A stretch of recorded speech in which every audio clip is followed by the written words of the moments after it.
රුසියාවට internet වැඩ නැත්තේ කියලා ගොඩක් අය මගෙන් අහලා තිබුණා. රුසියාවේ ඉන්න අයත් අහලා තිබුණා රුසියාවට ඉගෙන ගන්න ඉන්න අය. ඉන්න අය කොහොම හරි බලාපොරොත්තුෙන් ඉන්න අය අහලා තිබුණා ඇයි වැඩ කරන්නේ නැත්තේ කියලා. ඒකට හේතුව මෙහෙමයි. රුසියාවේ කිසිම ආකාරයකට දැන් විකිපීඩියා, chat gpt අර මේවා කිසි ප්‍රෝග්‍රෑම් එකක් වැඩ කරන්නේ නැහැ. රුසියාවේ එකක් නෙවෙයි නං. VPN සර්විස් එකක් තිබ්බොත් ඒක වැඩ කරනවා. හැබැයි ප්‍රශ්නයක් තියෙනවා. VPN සර්විස් එක ඔයා ඕපන් කරපු ගමන් නැත්නම් VPN එකට ලොග් වෙච්ච ගමන් රට ඇතුලේ ප්‍රෝග්‍රෑම් කිසිම එකක් වැඩ කරන්නේ නැහැ. අඩුම ගානේ මැප් එකක්වත් දැන් පෙන්වන්න යන්නේ. chat gpt කියලා ලියලා තියෙන්නේ අපි සර්ච් කරලා බලමු මොනවද එන්නේ කියලා. පේනවද? ඉතින් මම එකකින් කතා කරන්න යන්නේ ඒකට හේතුව තමයි හිට උදේ වෙනකන් කතා කරන්න පුළුවන් ඒක ගැන. මම උදාහරණයක් විදිහට මෙහෙම කියන්නම්. ඔයාට ගෙදරට කෝල් එකක් ගන්න ඕනේ. එතකොට ඔයා WhatsApp එකට යන්න VPN on කරන්න. කෝල් එක ඉවර කරලා ඉවරලා VPN එක off කරන්න ඕනේ. රුසියාවේ site එකකින් කොහෙන් හරි ඔයාට message එකක් ඇවිල්ලා නම් උත්තර දෙන්න. නැත්තම් රුසියාවේ site වැඩ කරන්නේ නැහැ. එතකොට ඔයා හිතන්න ඔයාට Facebook යන්න ඕනේ කියලා විනාඩි 5කට. එතකොට විනාඩියක ඇඩ් බලලා ඉවරලා VPN app එකේ ආයෙ පාරක් විනාඩි 5ක් විතර ඉඳලා Facebook එකේ ආයෙ VPN එක off කරන්න ඕනේ. VPN එක off කරලා ආයෙ රුසියාවේ කොහේ හරි ඔයාගේ යුනිවර්සිටි එකකට මොනවා හරි දෙයක් අප්ලෝඩ් කරන්න ආයෙ VPN off කරන්න. නැත්තම් වැඩ කරන්නේ නැහැ. ඉතින් මේ process එක නැත්තම් මේ ක්‍රියාවලිය ඔයාට repeat කරන්න පුළුවන් 100,000 වතාවක් දවසකට. හරිම වැඩේ කියන්නේ රුසියාවේ කිසිම VPN එකක් දැන් හොඳ එකක් වැඩ කරන්නේ තහනම් කරලා තියෙන්නේ බ්ලොක් කරලා තියෙන්නේ. එතකොට සල්ලි දීලා ගන්න ඕනේ. සල්ලි දීලා ගත්තොත් සාමාන්‍යයෙන් $3ක් $7ක් විතර යනවා මාසෙට. ඒකට සල්ලි දාන්නත් ඕනේ.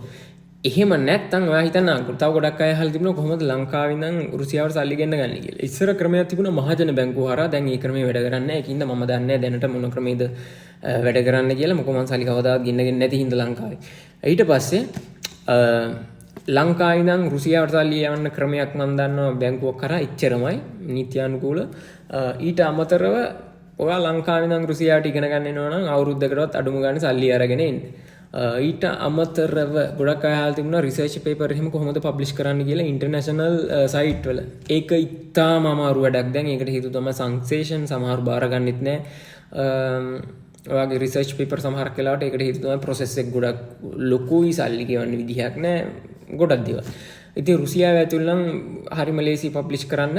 ඉතින් ඔයා හිතන් ඉන්නවා නම් රුසියාවට ඇවිල්ලා කරලා ඉන්ටර්නැෂනල් සයිට් වල පබ්ලිෂ් කරන්න ඒක ගොඩක් අමාරු වැඩක්. ඒවත් ඔළුවේ තියාගෙන රුසියාවට එන්න මොකද ගොඩක් අය ඉගෙන ගන්න ඉන්නේ.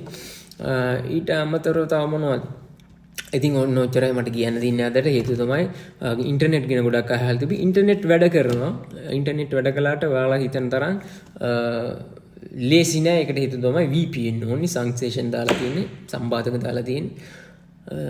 ආයි පාරක් අහන්න බෑ මේ ටී-ෂර්ට් එක කොහෙන්ද කියලා. මම හැමදාම කියනවා මේක ඇවිල්ලා මට ටැග් එකකට දුන්නේ.